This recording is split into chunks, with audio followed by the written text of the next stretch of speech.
لیکن تجھے پتہ نہیں کہ یہ کسی ماں کا بیٹا ہے، پتہ نہیں کسی بیوی کا شوہر ہے۔ ایک ہمارے دوست ہیں، بزرگ ہیں، ان کا داماد فوت ہو گیا، نشہ کرتا تھا، تو میں تعزیت کرنے ان کے گھر پہنچا تو کھڑے ہو گئے ہاتھ باندھ کے، کہنے لگے حضرت صاحب باقی ساریاں گلاں چھڑ دیو، صرف نشے تے تقریر کریا کرو۔ وہ جب جیتا تھا تو تب بھی اس کے بچے یتیم ہی تھے، یتیم ہی تھے۔ میری بیٹی جب میرے گھر آتی تھی اور میں اپنے پوتوں کے اترے کپڑے اسے پہننے کو دیتا تھا تو میرا کلیجہ پھٹتا تھا، اور میری بیٹی اس کی زندگی میں بھی بیوہ کی زندگی گزار رہی تھی، وہ میری بہوؤں کے اترے ہوئے کپڑے پہنتی تھی۔ کوئی دعا کرو، کوئی جلسے کرو، یہ لت ختم ہو جائے۔ اور کہنے لگا اب میرے وہ چلا تو گیا ہے، دادا دادی اس کے پہلے کوئی نہیں، چچا ہے کوئی نہیں، جب تک تو میں زندہ ہوں ان نواسوں کو کوئی روٹی کا لقمہ، کوئی کپڑا مل جائے گا، لیکن سوچتا ہوں میں بوڑھا ہوں، مر گیا تو ان کو کوئی پوچھے گا بھی نہیں، کون ان کی خبر۔ اتنا ظلم اس قوم سے، اتنی زیادتی، اور آرام سے لکھ کر لوگ گزر گئے کہ یہ 70 لاکھ ہے، ان کا درد تو سمجھو، تکلیف تو سمجھو۔ 7 فٹ کا سونا جوان اور نشے کا عادی ہے تو کسی نالی میں پڑا ہوا ہے۔ اور میں نے کہا اس قوم کے ساتھ اس سے بڑا بھیانک مذاق کیا ہوگا۔ کوئی دانشور تھا بڑا ظالم، اس ظالم سے کوئی مشورہ لینے آیا، اس نے آ کے کہا تو بڑا ظالم ہے، بڑے کڑوے مشورے دیتا ہے، میرا ایک دشمن ہے، میں اس سے بدلہ لینا چاہتا ہوں، میرا دل کرتا ہے اس کا بچہ قتل کر دوں تاکہ وہ تڑپے۔ تو ظالم نے کہا اسے قتل نہ کر، وہ تو اس کا باپ 2-4 مہینے رو کے چپ کر جائے گا، پھر میں سخت سزا دینا چاہتا ہوں، مشورہ دے۔ تو اس نے کہا اس کے بچے کو نشے پہ لگا دے، جس کا بچہ نشہ کرے گا وہ باپ روز مرے گا، روز جیے گا، وہ ماں روز مرے جیے گی، نشے پہ لگا دے۔ اس قوم کے ساتھ سب سے بڑا ظلم یہ ہوا کہ ملت کا جوان نشے پہ لگ گیا، ڈرگز پہ لگ گیا، اتنے تباہ حالات ہوئے کہ جوان چڑھتی جوانیاں، اماں نے کتاب دے کے بھیجا تھا، اور کالج سے واپس آئے تو نشے کے ٹیکے ہاتھوں میں پکڑے ہوئے، ٹیکے۔ اور آپ کے اس ملک کے اسلام آباد میں ایک دن میڈیا نے وہ خبر بھی وائرل کی اور وہ چیز بھی دکھائی لوگوں کو، 3 مہینے کا بچہ لے کے نشئی سڑک پہ آ گیا، اس نے کہا میرا نشہ ختم ہو گیا، میرا بچہ خرید لو، 2 پڑیاں دے دو۔ تو وہاں بیبیاں جو سن رہی تھیں وہ بھی چیخے مار کے رو رہی تھی۔ یہ ظلم کیا اس قوم کے ساتھ، اور کرپشن کی لعنت نے اجازت دی سپلائی کرنے والوں کو کہ گلی گلی بیچے، گلی گلی۔ انہوں نے کچھ تھوڑا ظلم نہیں کیا ان حکمرانوں نے، اور ہماری اپوزیشن اس کو نہ صرف اتنا پتا ہے کہ یہ جائیں اور ہم آئیں، اس سے زیادہ کوئی غرض نہیں۔ بھائی کرپشن کے خلاف نکلے ہو تم، نشے کے خلاف کس دن نکلو گے؟ جوئے کے خلاف کس دن؟ قوم تو مر رہی ہے نشے سے، اس کے خلاف میدان میں کب آؤ گے؟ صرف اتنا ہے کہ یہ جائیں اور ہماری باری آئے، اس سے زیادہ کچھ نہیں۔ جتنے مجرم وہ ہیں اتنے ہی تم بنتے جا رہے ہو، اس لیے کہ اصل بات پر نہ وہ آتے ہیں اور نہ اصل بات پر یہ آتے۔ بھائیو، میرے نبی پاک صلی اللہ تعالی علیہ وسلم، اور ایک اور تماشا ہے، یہ میرے پہ اللہ کا یہ احسان رہا، اس لیے نہیں کہ میں پرہیزگار آدمی ہوں، نیک ہوں، اس لیے نہیں، ویسے ہی اللہ بعض اوقات اسباب بناتا ہے، سبب بناتا ہے۔ مجھے نہ شراب کے رنگ کا پتہ ہے، نہ اس کی خوشبو کا پتہ ہے، نہ میں نے کبھی زندگی میں دیکھی ہے، یہ کرم ہے میرے حضرت صاحب کا، میں نے نہیں دیکھی، مجھے نہیں پتا کیسی ہوتی ہے، کچھ باتیں میں نے سنی ہیں۔ ایک محفل میں میں بیٹھا تھا مجلس میں، تو ایک شخص نے کہا کھانسی نہیں جاتی بچے کی، دوسرا اس کو مشورہ دے رہا ہے، کھانسی نہیں جاتی، بڑی دوائی دیسی بھی فلاں بھی بڑی کھائی، مشورہ دیا اس کو کہ تو اس طرح کر، اس کو نا شراب کے 2-4 چمچے پلاؤ، کہتے ہیں جی اس کو نا یہ پلاؤ تو صحیح ہو جائے گی۔ تو میں نے پلٹ کے اس کی طرف دیکھا، میں نے کہا کوئی عقل کر، کیا مشورہ کرنا؟ مولانا میرا تجربہ ہے۔ میں نے کہا تیرا تجربہ افضل ہے یا رسول اللہ کا فرمان زیادہ افضل ہے؟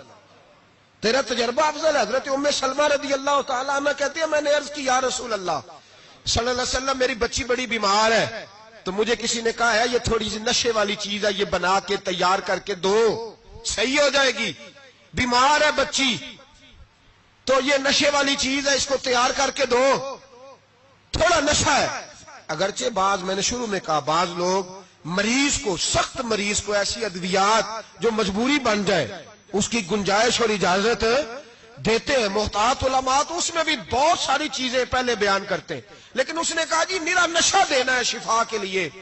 تو حضرت ام سلمہ کہتی ہے میرے نبی پاک نے میری طرف دیکھا، میری طرف. تو میں نے کہا یا رسول اللہ آپ کیا فرمانا چاہ رہے ہیں؟ تو نبی پاک نے فرمایا ام سلمہ کبھی ناپاک چیز میں بھی شفا ہوئی ہے، کبھی ناپاک چیز میں بھی، کبھی شراب اور خمر میں بھی شفا ہو سکتی ہے. شفا رب کریم نے رکھی ہے پر شہد کے اندر رکھی ہوئی ہے، شفا اللہ نے رکھی ہے قرآن مجید میں رکھی ہوئی ہے. تو اس میں بھی کبھی یہ حضور نے بیان کیا ہے کہ اس کے اندر شفا ہو سکتی، تو امت کتنی دلیری کرتی ہے جو یہ مشورے دیتی ہے کہ اس کے اندر نشہ ہے، شراب ہے، تو کھانسی چلی جائے گی تو فلانی بیماری چلی جائے گی. نہ آؤ ان چیزوں پہ، نہ اپنے ایمان کو خرابی دو، اور نہ ایسی باتیں کرو جس سے کہ ڈائریکٹ رسول اللہ صلی اللہ علیہ وسلم کے واضح ارشادات کی مخالفت ہو. میرے نبی پاک صلی اللہ علیہ وسلم نے فرمایا. اور پھر کچھ لوگ کہتے ہیں تھوڑی پی ہے جی. اب تو میں تجزیے میں پڑھ رہا تھا کہ ایسی شراب ایجاد ہو گئی ہے، لوگ شراب پیتے ہیں اور وہ مست بھی رہتے ہیں، کار بھی چلاتے رہتے ہیں، کہتے ہیں جی نہیں ہمارا ذہن معاف نہیں ہوا تو یہ والی صحیح ہے، نشہ نہیں لاتی. میرے نبی پاک صلی اللہ علیہ وسلم نے فرمایا جس چیز کی تھوڑی مقدار، زیادہ مقدار حرام ہے اس چیز کی تھوڑی مقدار بھی حرام ہے. جس کی زیادہ مقدار حرام ہے اس کی تھوڑی بھی. تو خمر اور شراب اگر فل پینا جائز نہیں تو تھوڑی پینا بھی جائز، یہ حرام ہے اور حرام تھی اور قیامت تک حرام ہی رہے گی. میرے نبی پاک صلی اللہ علیہ وسلم نے منع کیا اور حضور نے اظہار ناپسندیدگی فرمایا. فرمایا 40 دن تو عبادت ہی قبول نہیں ہوتی شراب پینے والے جب تک سچی توبہ نہ کرے. ایک دن صحابہ بیٹھے تھے سارے، حضرت ابو بکر صدیق بھی تھے، فاروق اعظم بھی تھے، عثمان غنی بھی تھے، ڈھیر ساری تعداد تھی صحابہ کی، سارے تشریف فرما تھے. حضرت عبداللہ ابن عمر رضی اللہ تعالیٰ عنہ حدیث کے راوی ہے اور مستدرک للحاکم کے اندر، ابن حبان کے اندر یہ روایت موجود ہے. فرماتے صحابہ نہ بات کر رہے تھے اور بات یہ کر رہے تھے کہ یار لوگوں کو گناہوں سے کیسے روکا جائے، لوگوں کو گناہوں سے گفتگو. صحابہ یہ کر رہے تھے. عبداللہ ابن عمر کہتے ہیں بیٹھے تھے اور یہ گفتگو کر رہے تھے کہ گناہوں سے پلاننگ یہ ہوتی تھی. ان کی جو محفلیں ہوتی تھی نا بیٹھ کے، وہ خوش گپیاں نہیں ہوتی بلکہ وہ تبلیغ کی، جد و جہد کی، لوگوں کو برائی سے منع کرنے کے لیے بیٹھتے تھے، اس پر منصوبہ بندی کرتے تھے، پلان کرتے تھے، آگے ترتیب دیتے تھے. گفتگو ہو رہی تھی تو اب آپس میں بات ہونے لگی کہ کون سا گناہ زیادہ برا ہے جس پر سب سے پہلے کام کیا جائے. تو دور ایک صحابی بیٹھے تھے، ان کا نام تھا عبداللہ ابن عمر. ایک عبداللہ بن عمر ہے اور ایک عبداللہ ابن عمر ہے.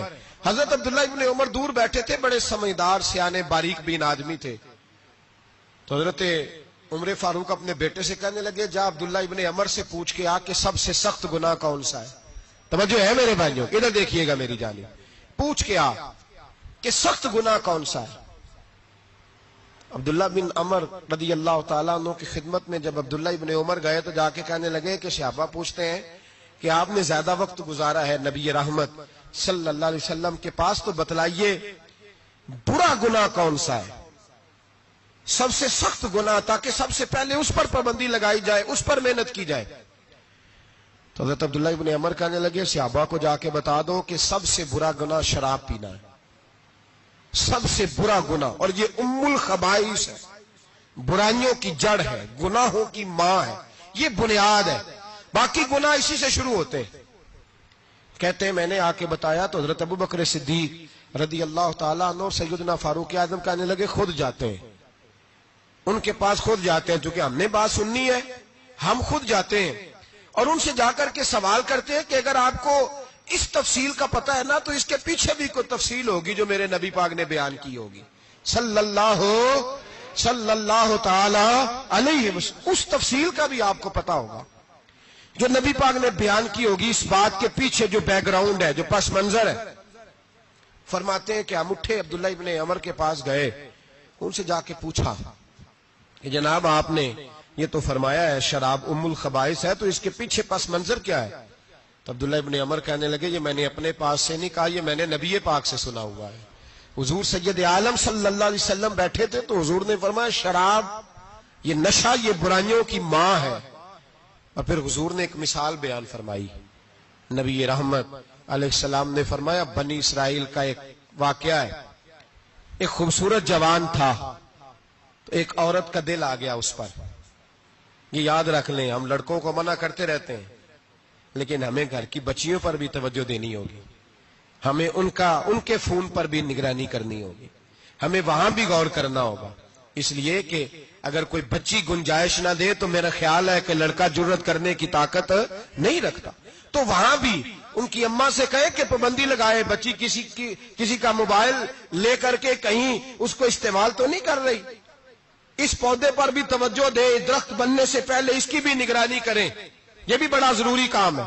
عورت کا دل آ گیا تو نبی پاک علیہ الصلوۃ والسلام فرماتے اس نے کوئی بہانہ لگایا, کسی کو کہا کہ اس نوجوان کو بلا کے لاؤ, اس کو کہو کہ ہم نے کوئی گواہی لینی ہے تجھ سے. وہ نوجوان آیا, ایک کمرے میں داخل ہوا تو اگلے کمرے میں لے گئے, وہاں داخل ہوا تو اس سے اگلے کمرے میں لے گئی, وہ داخل ہوا تو اسی طرح 7 مکفل کمروں میں لے گئی. میرے کریم رسول میرے محبوب پاک علیہ السلام فرماتے, صحابہ کو سمجھا رہے ہیں میٹھے لب و لہجے میں, فرماتے جب سب سے پچھلے کمرے میں لے گئی تو ایک لڑکا بندھا ہوا تھا وہاں رسیوں سے, شراب کا پیالہ پڑا ہوا تھا. اور بی بی کہنے لگی کوئی گواہی شواہی نہیں لینی, تجھے اس لیے بلایا ہے کہ تیرے اوپر دل آ گیا ہے, اب میرے ساتھ منہ کالا کر. تو وہ جوان کہنے لگا نہیں, میں نے اپنے نفس کو پاک رکھا ہوا ہے, میری نظر بھی پاک ہے, دل بھی پاک ہے, اور اس کی برکت یہ ہے کہ رب نے میری روح کو بھی پاک رکھا ہوا ہے, تو میں یہ حرکت نہیں کر سکتا. پاک لوگ پلید کاموں کی جانب توجہ نہیں کرتے, میں یہ حرکت نہیں کر سکتا. اقبال نے اپنے بیٹے کو دعا دی تھی, اس نے کہا تھا حیا باقی نہیں ہے زمانے کی آنکھ میں, خدا کرے کہ رہے تیری جوانی بے داغ, خدا کرے کہ رہے تیری جوانی بے داغ. کہا میرے ساتھ منہ کالا کر, اس نے کہا میں نہیں کرتا. کہنے لگی چل پھر اس کو قتل کر, اس کو میں نے باندھا ہوا. اس نے کہا میں قتل کیوں کروں, میری کیا دشمنی ہے. کہا پھر شراب پیو, کہا میں شراب بھی نہیں پیتا. تو کہنے لگی اب تو میں نے تجھے اپنے چنگل میں پھانس لیا ہے, اب تو یہاں سے بچ کے جا نہیں سکتا, اور اگر تو باہر جائے گا تو میں شور کروں گی, لوگ جمع کروں گی, اس نے میری عزت آبرو پہ ہاتھ ڈالا ہے, تو بچ تو نہیں سکتا, ایک کام تو کرنا پڑے گا. محبوب فرماتے اس نوجوان نے سوچا کہ زنا بھی بہت بڑا جرم ہے, قتل بھی بہت بڑا گناہ ہے, چلو اب مجبوری ہے تو شراب پی لیتا ہوں. لیکن وہ سمجھا نہ کہ شراب تو بنیاد ہے. اس نے ایک پیالہ جو پیا, کہنے لگا ایک اور دے دو, دوسرا پیا تو کہنے لگا ایک اور دے دو. اب 3 پیالے 3 بوتلیں شراب جو پی چکا تو خماری چڑھ گئی. اب اس عورت کے قریب جانے لگا کہ میں تیرے ساتھ زنا کروں گا. اس نے کہا جب تک میں قریب نہیں آنے دوں گی جب تک تو اسے قتل نہ کرے. اس نے اسے قتل بھی کیا, زنا بھی کیا. تو محبوب فرمانے لگے یہ قتل اور زنا جو ہوا ہے تو یہ شراب کی وجہ سے ہوا ہے. گویا شراب وہ جرم ہے جو قتل بھی کرائے گی, جو زنا بھی کرائے گی. اور اگر آپ نشئی کو دیکھیں, اگر آپ شرابی کو دیکھیں تو کیا وہ ڈکیتیاں نہیں کرتا پھرتا, وہ چوریاں نہیں کرتا, وہ اپنی ہی ماں کا زیور نہیں بیچ آتا, وہ اپنی ہی بہن کا پڑا ہوا جہیز نہیں بیچ آتا, وہ اپنے ہی گھر میں ڈاکے نہیں ڈالتا, وہ اللہ کے گھر مسجد میں آ کر کے چوری نہیں کرتا. وہ صرف اس لیے کرتا ہے کہ یہ نشہ, یہ شراب یہ ماں ہے گناہوں کی, یہ جڑ ہے. ملت کے لوگوں یاد رکھو, اس امت اس پاکستان کے ساتھ جہاں بہت سارے ظلم ہوئے وہاں بڑا ظلم یہ ہے کہ بہت بڑا طبقہ جوانوں کا نشے کا عادی ہے. وہ نشہ انہیں عشق مجازی اور عورتوں کے عشق کی جانب لا رہا ہے. وہ نشہ چوریاں کرا رہا ہے, قتل کرا رہا ہے, ڈکیتیاں کرا رہا ہے. بہت بڑے ظالموں نے بہت بڑے ہاؤس بنائے ہوئے ہیں جن کے اندر شراب فراہم کی جاتی ہے, نشہ دیا جاتا ہے. میں نے تو ایسے ایسے لفظ سنے کہ الیکشن کے دنوں میں ووٹ لینے کی خاطر سیاستدان انہیں نشہ فراہم کرتے ہیں, انہیں باندھ کے رکھتے ہیں, روز تمہیں پڑیا ملے گی, ووٹ ہمیں ڈالنا. اتنا ظلم, اتنی زیادتی, اتنا جبر, ایک انسان کے ساتھ کھیلنا. لوٹ آؤ, پکڑو ان کا دامن, اپنے گھروں کو بچاؤ, اپنے دوستوں کو بچاؤ. جاگو جاگو امت کے لوگوں جاگو, میرے نبی پاک صلی اللہ علیہ وسلم کے کلمہ گو لوگوں کو بچاؤ. ان پر اگر سختی کرنی پڑتی ہے تو کرو، پیار کرنا پڑتا ہے تو کرو، محنت کرو، جدوجہد کرو.